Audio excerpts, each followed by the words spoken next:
Meet Kevin, meet Kevin. Oh boy, I didn't want to have to make this video, but I got to make it because it doesn't look like anybody else is going to come forward and talk about this. And I've got to come up and I've got to speak about this because Kevin, you have gone so far with the Elon Musk hate and this Tesla stock stuff that I've got to come in and I've got to speak up about this stock and about what you've been kind of putting out there and my opinions on this. And I know you'll see this and I know you'll watch this.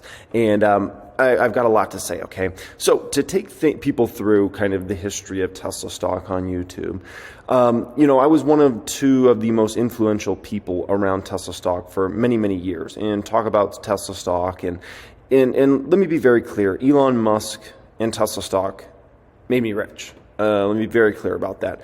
Prior to Tesla stock and prior to my investment in Tesla stock, I was somebody that was just doing well for himself. You're like, oh, he's got a good amount of money behind him. He's doing well for himself, all those sorts of things. My brand was in an okay space as far as like my personal brand went. After Tesla stock absolutely ballooned, my personal brand and my personal credibility went through the roof, basically, because the stock went up so much, and my net worth grew immensely. And if it was not for Elon Musk and if it was not for Tesla stock, believe me, this house would not be possible, just flat out. Elon Musk paid for that table and paid for that chandelier and paid for that $18,000 fireplace over there. Elon Musk paid for all that. Let's be very clear about that. None of that would have been possible without him and without Tesla stock. That stock made me so much money, it's ridiculous. And took my personal brand to places it had never been before, right? And I was one of two people that actually got a lot of views and talked about Tesla stock for years and years before Tesla stock really blew up and became this big thing. The other individual was a gentleman named Galileo Russell, who was at Hyperchange. And Galileo Russell, one of the most incredible people I've ever known in my life. That man has the kindest heart of any, I've met so many people, and I know everybody that's big on finance YouTube. I can tell you most people are snakes. Most people don't have pure hearts at all. And I can tell you Galileo Russell was one of the few I've ever met that had one of the purest hearts out there. And he just, would talk about why he believed that Tesla was going to go up so much over the coming years and all their revenue numbers and all these things that he was going to do, right? And just an amazing, amazing individual. But then something ended up happening over time, essentially. And starting in 2020, essentially, I stopped talking about Tesla stock nearly as much because the company was just becoming a well-oiled machine. And it didn't need me to talk about it as much. So I didn't, wrap my brand nearly as much in Tesla stock moving forward, right? And Galileo started to slowly leave YouTube essentially, so which was quite interesting. So in 2020, that started to play out, and that's the way it was for quite some time. And two individuals, kind of took over, in my opinion, the mantle for Tesla stock on YouTube. One was a gentleman, Stephen Mark Ryan, I believe is his name. He's got three first names, okay, and with a channel called Solving the Money Problem. And another one was obviously Meet Kevin, right? And these two individuals, they took things to different levels than Galileo and I ever could have took things to in terms of views, in terms of, those two guys are the best at selling that I've ever seen. I've never seen two gentlemen that are better at selling than those two gentlemen. I've watched countless of their videos, and obviously I've gotten to know Kevin over time. They're the best, flat out. If you put Galileo and me in a room and those two guys, they're going to sell people. It doesn't matter. It could be a snow cone. They're the creme de la creme. They are the best, okay? And those two guys took over the mantle, and they took things to a whole new level, right? And also, they both talked about how almost all their entire net worths in terms of their stock market portfolios were in Tesla stock, right? And which was definitely a different route than was traditionally out there, right? But here recently, Tesla stock's fallen off a cliff. We all know that, right? The stock's down 65%, 66% this year, something like that, right? And I've definitely watched Kevin, go to a very kind of dark place in regards to Elon Musk, in regards to Tesla stock. And I've seen these videos, Tesla stock is uninvestable. I'm pissed Elon Musk has turned into a clown idiot, talking about he might go bankrupt on the private jet thing, right? And the thing I've got to say to you, Kevin, and you know this, right? When you see the stock going down, you've just got to sit back and ask yourself something. Is this really all on Elon? Is this really Elon's fault? Is because the stock's gone down 65% this year, is this really Elon's fault? Because, folks like Ross Gerber and you're basically kind of pinning this on Elon Musk, right? Or is this something way bigger than Elon Musk and the Twitter drama and things like that? Is it has something to do with maybe the economy is falling off a cliff right now, right? Ask yourself that for a moment.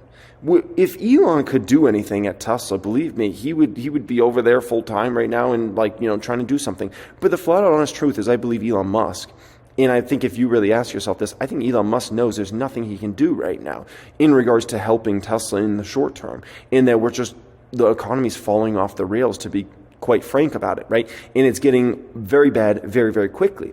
And here's the issue, okay? The fact is, we saw this coming, both you and I, Kevin. I posted a video January 21st, 2022 that said, I'm preparing for recession. That went into, basically that I was preparing for a recession and that I expected the, economy to obviously start to deteriorate over the course of 2022, which is pretty much exactly what we've seen play out. And unfortunately, it looks like 2023 is going to be, 2022 looks like it's just going to be like a little warm-up game for 2023. It looks like 2023 will be really, really ugly. And then the question is 2024, right? And then the day after I posted that video, you posted your video that you sold out of all your stocks in crypto, right? So the fact is, and by the way, the both of us would have been far better off if we had both sold when we put out those videos and said, we'll come back in the market at some point in 2023. I will acknowledge that, okay? But unfortunately, you came back in the market, you loaded up on Tesla stock, right? And I stayed invested in the market. And we saw it coming before I think almost all other bulls saw it coming. And, the only folks that are really speaking negative about the market at that time were really the folks that are like perma bears, that are saying negative stuff every single year, right? You and I saw it coming. But you decided, obviously, to step back in and load up on Tesla stock. But here's the thing. You and I, and you spoke about it. The economy is like the Titanic, right? And that baby's going down. And what type of delusion were you kind of in, where you're trying to play this game of like the economy is going to deteriorate, everything is going to get really, really bad, but yet on the same side, you're loading up on shares of Tesla stock. Here's the thing, like if the economy really falls off the rails, right?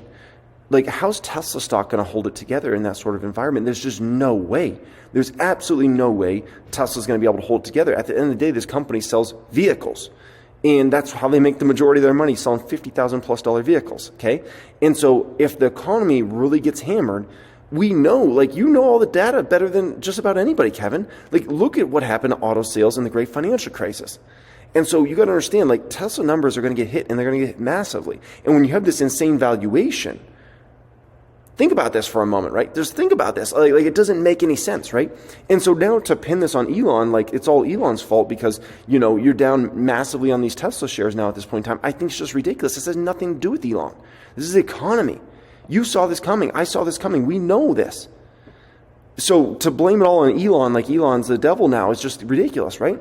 And you came out and publicly stated that you sold a bunch of shares here, I guess in the past few days to buy a private jet. Man. Come on, Kevin. Like you got to be kidding me. You can't be loading up on this stock at insane valuations, right? And throw away all this belief about I think the economy is going to deteriorate and things are going to get bad, but yet at the same time, I think Tesla's just going to grow to the moon. Like, come on, man. And to sell and buy a private jet now is just absolutely ridiculous. Like, Kevin, that jet in 12 to 18 months is going to be like $8 million. You know that, man. Like think about Kevin. Think about how much my net worth's dropped over the past year. Think about how much your net worth's dropped over the past year, okay? Think about how much we pay attention to everything going on. Now think about how many other very wealthy individuals' net worths have fallen off a cliff and are going to fall off a cliff a lot worse.